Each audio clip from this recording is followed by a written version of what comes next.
കഴിഞ്ഞ കുറച്ച് നാളുകളായി കേരളത്തിലെ സർക്കാരിന്റെ ഭാഗത്തു നിന്നും വിശ്വാസികൾക്ക് അനുകൂലമെന്ന് തോന്നുന്ന നിലയിൽ ചില ഇടപെടലുകൾ ഉണ്ടായിരുന്നു. ആഗോള അയ്യപ്പ സംഗമം പോലും അതിന്റെ ഭാഗമായി ഉണ്ടായതാണ്. ഇപ്പോൾ എന്തായാലും അതിന്റെ തുടർച്ചയിൽ ഇങ്ങനെയൊരു നിലപാട് സർക്കാർ എടുക്കുന്നു എന്നറിയുമ്പോൾ പോലും യങ് ലോയേഴ്സ് അസോസിയേഷൻ പോലുള്ള സംഘടനകൾ സുപ്രീം കോടതിയിൽ സർക്കാരിന്റെ തീരുമാനത്തിന് വിരുദ്ധമായി നിലകൊള്ളുന്നു. നമ്മളിവിടെ ഫണ്ടമെന്റൽ റൈറ്റ്സിനെ കുറിച്ചൊക്കെ പറയുമ്പോൾ ശബരിമലയിലേക്ക് സന്ദർശനം നടത്തണം എന്ന് ആഗ്രഹിക്കുന്ന ഏതൊരു വ്യക്തിയുടെ അവകാശത്തെ സംരക്ഷിക്കണം എന്നതുകൂടി ഉണ്ടല്ലോ. അപ്പോൾ ആ നിലയിൽ ഒരു നിലപാട് കോടതിയിലേക്ക് വന്നാൽ കോടതി എന്ത് തീരുമാനം എടുക്കുമെന്നതും പ്രധാനമല്ലേ?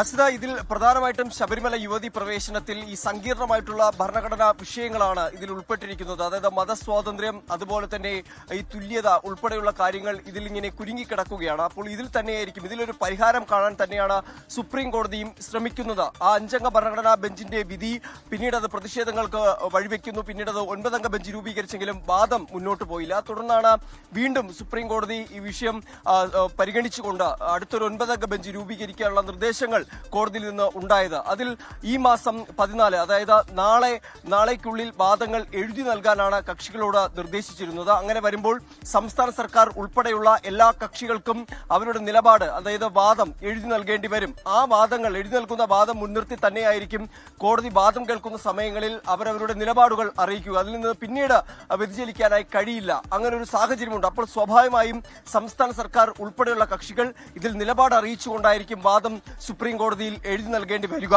അതിൽ സ്വാഭാവികമായും ഇതിലെ പ്രധാനപ്പെട്ട ഒരു വിഷയം എന്നുള്ളത് ഈ മതസ്വാതന്ത്ര്യവും അതുപോലെ സ്ത്രീ അവകാശങ്ങളും എന്ന് സംബന്ധിച്ച പ്രധാന വിഷയമാണ്. അതിൽ ഈ മതാചാരങ്ങളിൽ കോടതി ഇടപെട്ട ലിംഗസമത്വം ഉറപ്പാക്കണോ തുടങ്ങിയ സങ്കീർണമായ വിഷയങ്ങളും ഇതിന്റെ ഒരു ഭാഗമായി തന്നെ വരുന്നുണ്ട്. അങ്ങനെ 7 ഭരണഘടനാ വിഷയങ്ങളാണ് കോടതി എന്തായാലും പരിശോധിക്കുക. ഇന്നിപ്പോൾ സുപ്രീം കോടതിയിൽ വാദങ്ങൾ നൽകിയിരിക്കുന്നത് ഇന്ത്യൻ യങ് ലോയേഴ്സ് അസോസിയേഷൻ.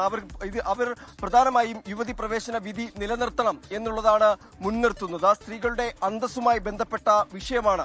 ആർത്തവത്തിന്റെ പേരിൽ മാറ്റി നിർത്തൽ അംഗീകരിക്കാനായി കഴിയില്ല. മാത്രമല്ല ശബരിമലയെ ഒരു പ്രത്യേക വിഭാഗമായി കാണാനാകില്ല തുടങ്ങിയ വാദങ്ങൾ തന്നെയാണ് അവർ മുൻനിർത്തുന്നത്. അപ്പോൾ യുവതി പ്രവേശനത്തെ അനുകൂലിച്ചുകൊണ്ടുള്ള ഒരു വാദമാണ് നൽകിയിരിക്കുന്നത്. മറിച്ച് ഇതിൽ സംസ്ഥാന സർക്കാരിലേക്ക് വരുമ്പോൾ സ്വാഭാവികമായും രാഷ്ട്രീയമായിട്ടുള്ള ഒരു ചില പ്രാധാന്യങ്ങളുണ്ട്. ഈ നിയമസഭാ തെരഞ്ഞെടുപ്പ് അടുത്തിരിക്കുന്ന സാഹചര്യത്തിൽ അവിടേക്ക് വരുമ്പോൾ സർക്കാരിന് ഒരുപക്ഷെ നിലപാട് തിരുത്തേണ്ടതായി തന്നെ വരും.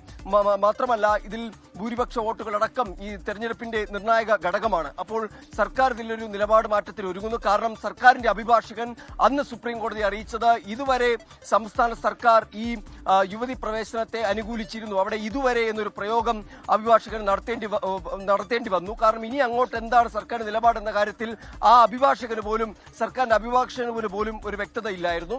ആ സാഹചര്യത്തിൽ കൂടിയാണ് ഇന്ന് സർക്കാർ ഈ കാര്യത്തിൽ ഒരു തീരുമാനം എടുക്കുകയും നാളെ അതെന്താണ് സർക്കാർ സമർപ്പിക്കാൻ ഒരുങ്ങുന്ന വാദം എന്നത് ഏറെ നിർണായകമാണ്. അസിത, ശരി, ആർ അച്യുതനാണ് വിവരങ്ങൾ നൽകിയത്. എന്തായാലും സംസ്ഥാന സർക്കാർ നാളെയാണ് സുപ്രീം കോടതിയിൽ നിലപാട് അറിയിക്കേണ്ടത്. ഇതിനോടകം തന്നെ സർക്കാർ നിലപാടിൽ നിന്നും മാറുകയാണെങ്കിലും യുവതി പ്രവേശനത്തിൽ ഉറച്ചു നിൽക്കണം, ആ വിധിയിൽ ഉറച്ചു നിൽക്കണം എന്നുള്ള നിലപാടുമായി യങ് ലോയേഴ്സ് അസോസിയേഷൻ ഉൾപ്പെടെ സുപ്രീം കോടതിയെ സമീപിച്ച സാഹചര്യം കൂടിയുണ്ട്. എന്തായാലും തെരഞ്ഞെടുപ്പ് അടുത്ത ഘട്ടത്തിലാണെങ്കിൽ പോലും സർക്കാർ യുവതി പ്രവേശനവുമായി ബന്ധപ്പെട്ട മുൻ നിലപാടിൽ നിന്നും പിന്നോട്ട് പോകുന്നു എന്നതിന്റെ സൂചനകളാണ് വരുന്നത്. ലോകത്തെവിടെയായാലും ഏത് സമയത്തും 24 വാർത്തകളും ഓഗ്മെന്റഡ് റിയാലിറ്റി പാക്കേജുകളും എക്സ്പ്ലെയിനറുകളും വിശദമായി കാണാൻ ഞങ്ങളുടെ യൂട്യൂബ് ചാനൽ നിങ്ങൾക്ക് സബ്സ്ക്രൈബ് ചെയ്യാം.